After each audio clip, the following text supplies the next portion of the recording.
El departamento del Guainía, reconocido por ser la tierra de muchas aguas, hasta hace poco era un territorio difícil de recorrer, entre otros motivos por la presencia de actores armados. Sin embargo, desde hace un tiempo la situación ha mejorado y el acceso a esta región ha permitido que un equipo de investigadores descubra nuevas especies que no estaban catalogadas en el país, así como algunas de las que aún no se conocía su existencia. En Última Hora Colombia hablamos con el coordinador del programa de agua dulce de WWF Colombia, Saulo Usma, quien nos contará cómo fueron estas expediciones en esta remota región del país.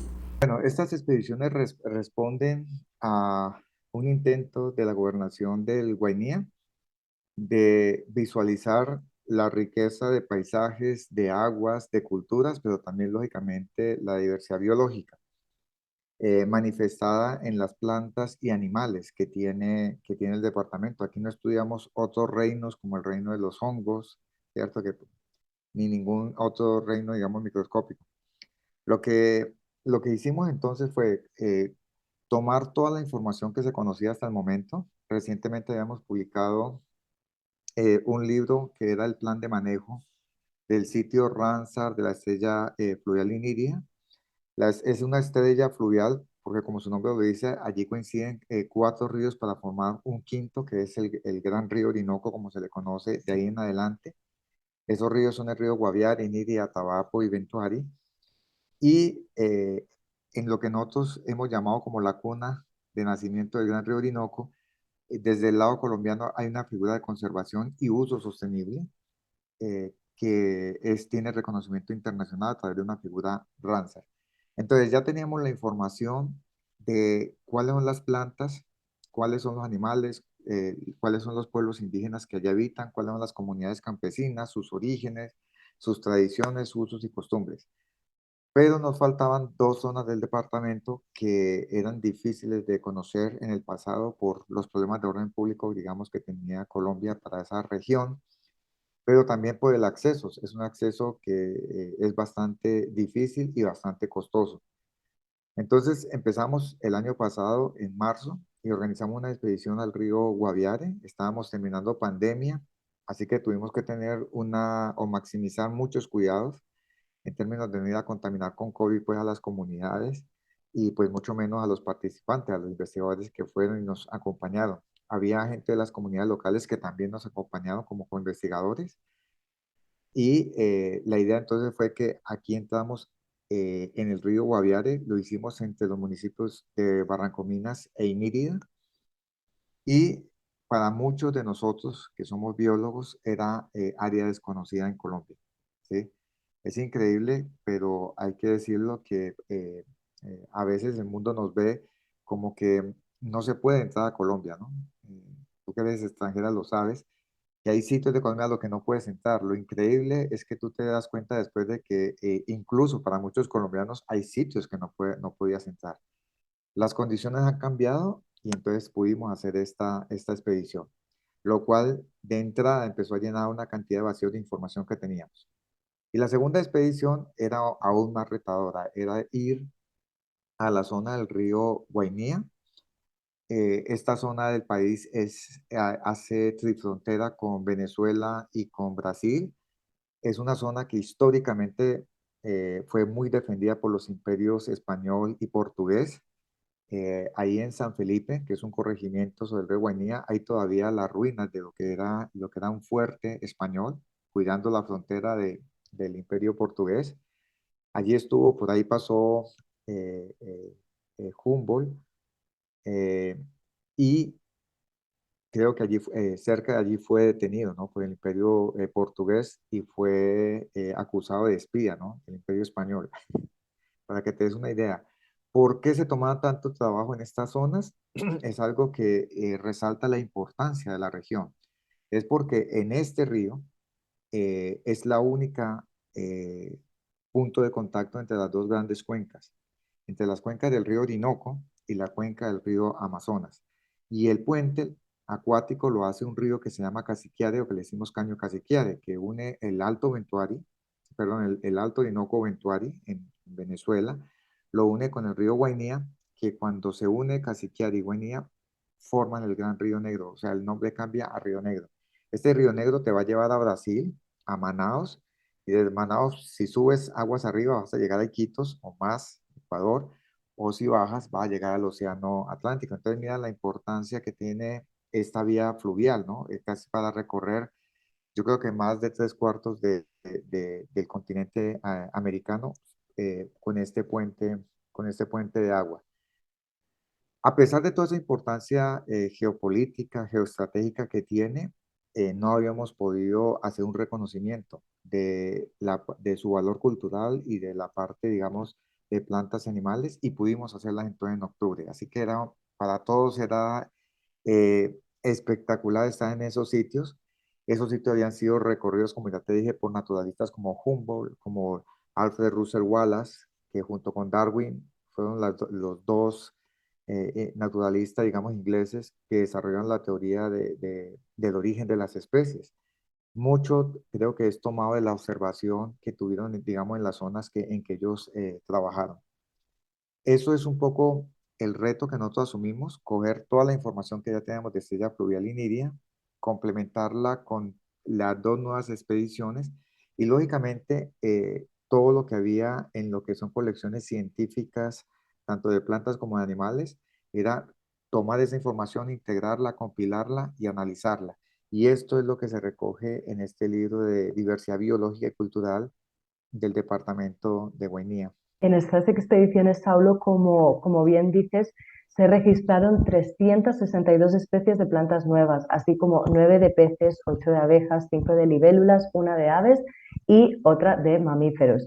Cuéntanos sobre estos hallazgos y la biodiversidad que caracteriza la región. Pues ya de por sí las cifras son impresionantes, o sea, cerca de 2.500 especies de plantas, y estamos hablando de plantas vasculares, o sea, plantas que tienen más de 1 centímetro de diámetro. No estamos hablando de otras plantas mucho más pequeñas, así que de todas maneras no debemos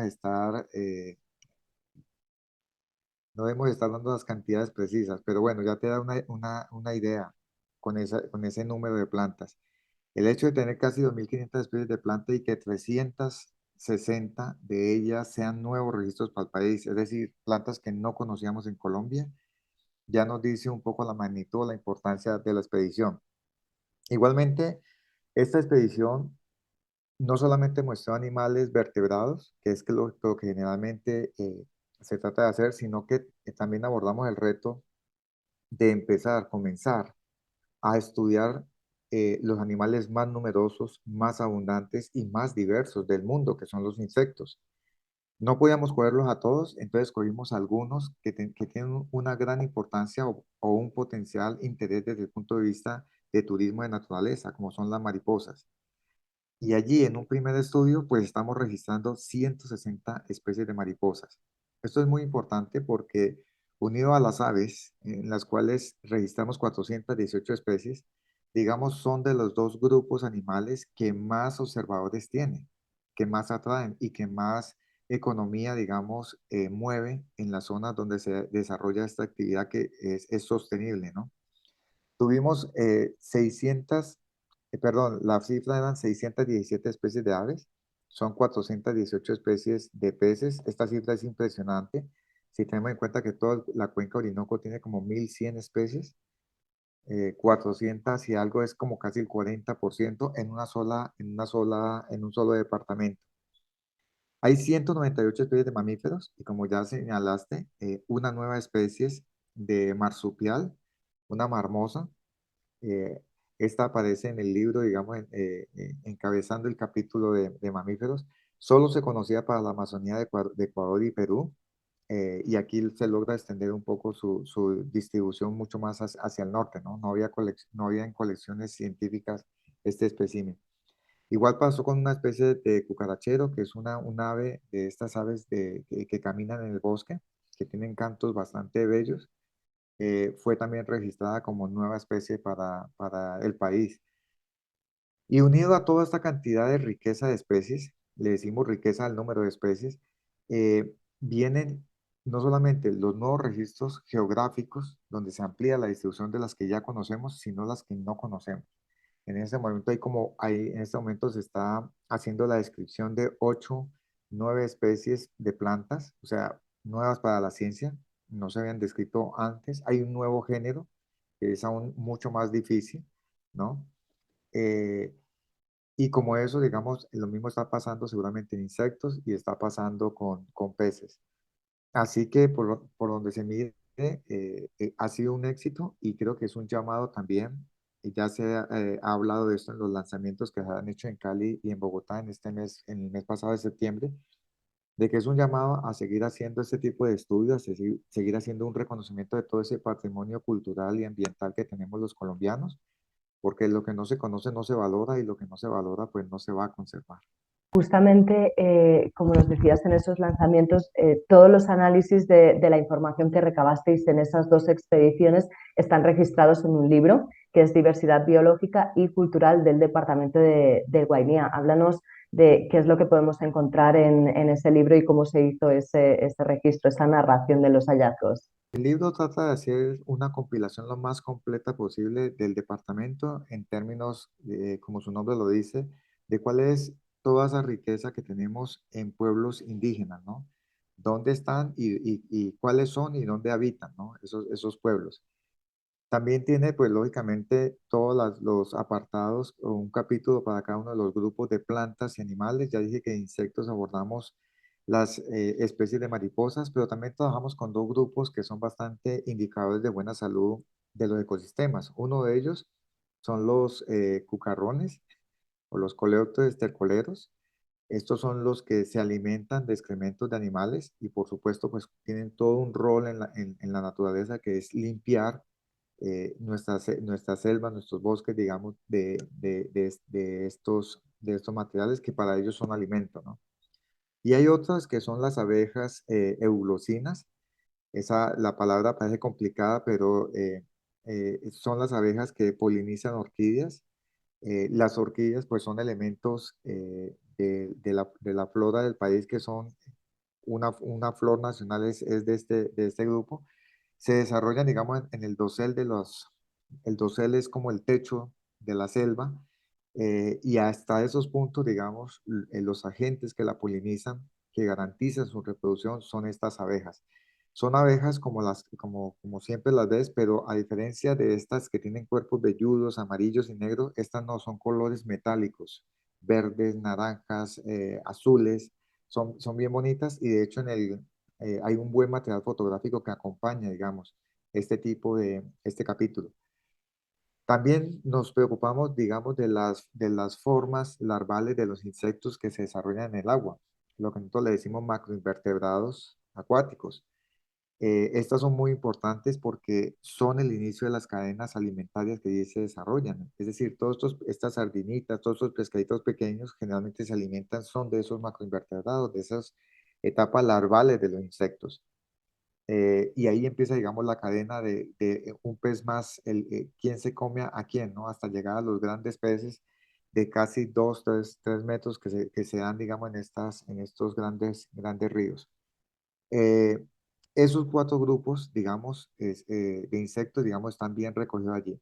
Pero además quisimos meter un capítulo de la geografía del departamento, donde se pudieran ver cuáles son las coberturas vegetales que tiene, cuáles son los humedales o ecosistemas acuáticos que tiene, la fisiografía, el relieve, eh, información que creemos que es importante también para que los mismos habitantes de Guainía pues conozcan su departamento, y tengan como un volumen donde puedan integrar o encontrar toda la información más actualizada que se tiene en estos términos ambientales y culturales. La gobernación del Guainía está incluida en la redacción de ese libro, precisamente porque una de las cosas que se tratan de hacer en esa compilación es reconocer el potencial ecoturístico que tiene para mejorar pues, el bienestar de todas las comunidades. ¿Cómo favorecen todos estos hallazgos, todos estos trabajos, el que el mundo, digamos, conozca un poco más de la riqueza que hay en el país a la hora de que más gente quiera visitar esa región?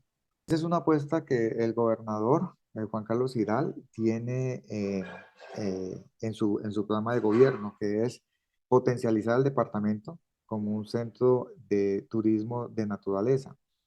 Y aquí me da la oportunidad, Mireia, pues para resaltar que además de tener toda esta geografía, todo esto de las culturas, toda la parte de animales y plantas, la Secretaría de Agricultura, Ganadería, Ambiente y Turismo también tiene un apartado donde pues puede lógicamente visualizar lo que han venido ellos haciendo en términos de mejorar las condiciones de vida de las comunidades indígenas y campesinas. Pero también mucha de la información biológica, nosotros hay un capítulo aparte donde se habla de cuál es el potencial que se tiene en cuanto al uso sostenible de ese recurso natural. Entonces, por ejemplo, entregamos este listado de las más de 600 especies de aves, pero también sacamos un listado diciendo cuáles son las que más atraen a las personas que les gusta observar aves. Lo mismo va a pasar con las mariposas, entonces tratamos de acompañar el capítulo con una guía, digamos, de las mariposas que puedes encontrar. Ya hay proyecciones de sacar un catálogo específico para aves y mariposas para el departamento. Lo mismo nos pasó con los peces. Los peces en este departamento, Guainía significa en idioma yurí tierra de muchas aguas. Y eso solo lo sabe uno cuando llega allá. Ya lo hablábamos antes de que la imagen que tenemos de los ríos son imágenes donde uno está en una orilla y puede ver la otra orilla.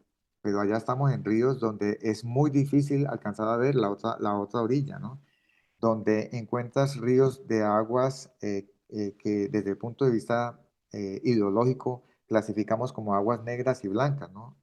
Blancas, aquellas que son aguas color café con leche. Negras, aquellas que son aguas como color té, color Coca-Cola.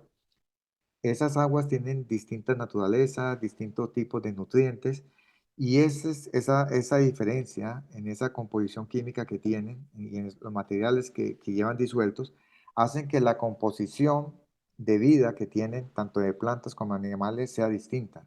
Eso explica un poco la gran diversidad que tienen. Bueno, en este caso de las aguas y pensando en peces, que es como el grupo que más se podía relacionar, sabemos que Niria, digamos, es el epicentro de la pesca ornamental del país.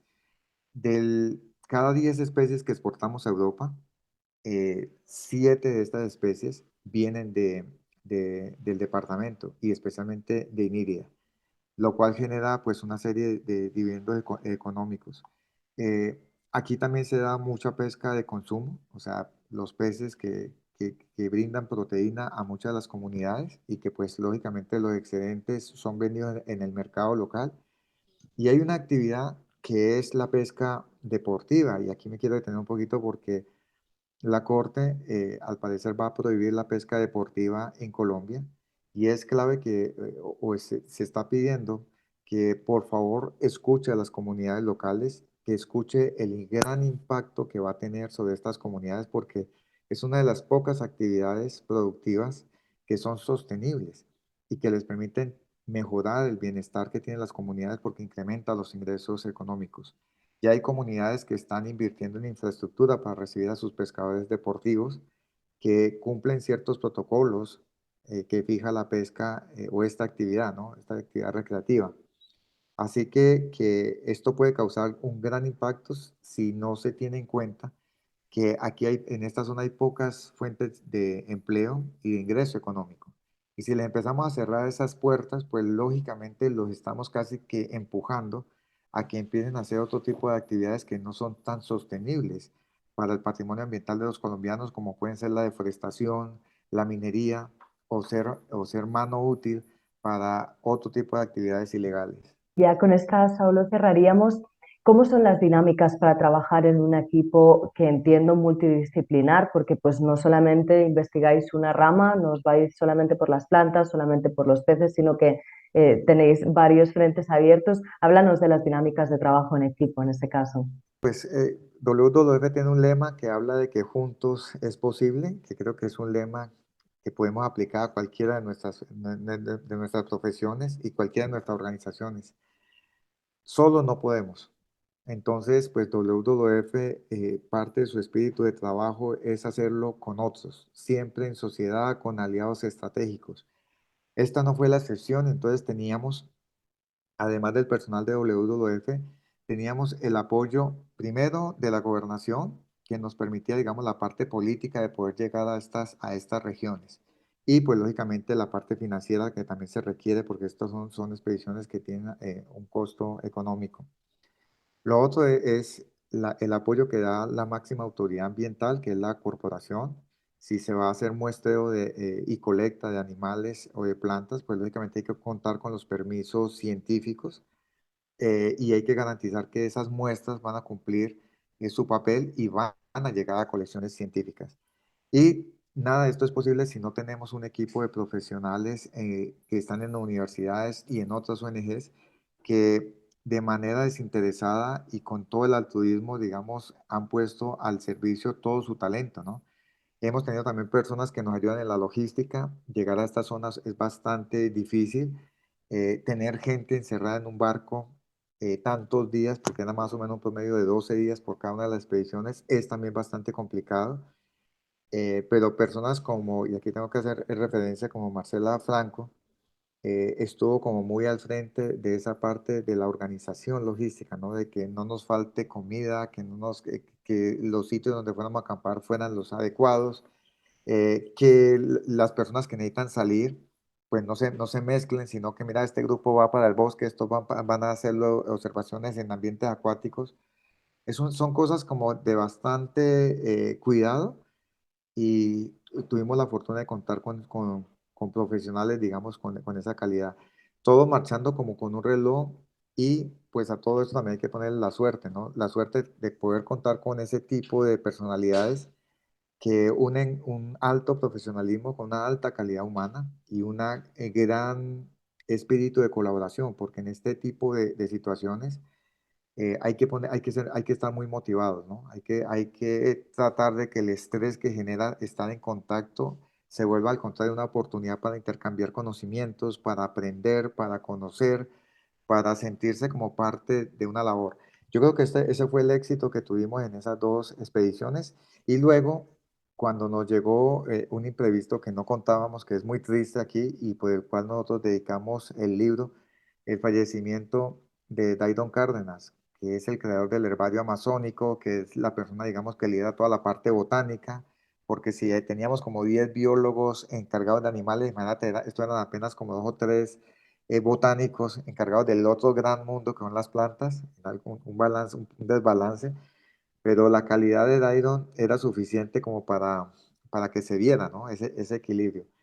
En enero, en plena escritura de los capítulos, perdimos a Dairon, lamentablemente, pero todo el equipo del Sinchi, que no había ido a la expedición, inmediatamente reaccionó y cumplieron, digamos, con la labor. Estos son cosas que son encomiables y son cosas que como que te llenan de orgullo, ¿no? De poder asumir este tipo de retos acompañado de semejantes profesionales. Y aquí, pues con esto cerramos también es el agradecimiento a todos estos socios, universidades, ONGs y a instituciones que nos acompañaron y facilitaron, digamos, esta labor. Agradecerte muchísimo que hayas estado aquí en Última Hora Colombia, de que nos hayas trasladado un rato a ese departamento tan desconocido muchas veces para los que estamos aquí en Colombia, así que muchísimas gracias por acompañarnos. No, a ti muchas gracias por darnos la oportunidad de amplificar esta información. El libro lo pueden bajar totalmente gratis en la página de WWF, www.wwf.org.co, lo van a encontrar. O si no, pongan Biodiversidad Guainía, WWF, y seguro lo va a mandar a publicaciones y allí ahí está el enlace para poderlo bajar. Nos despedimos también de la audiencia de Última Hora Colombia, ya saben, con todas aquellas noticias de interés nacional e internacional.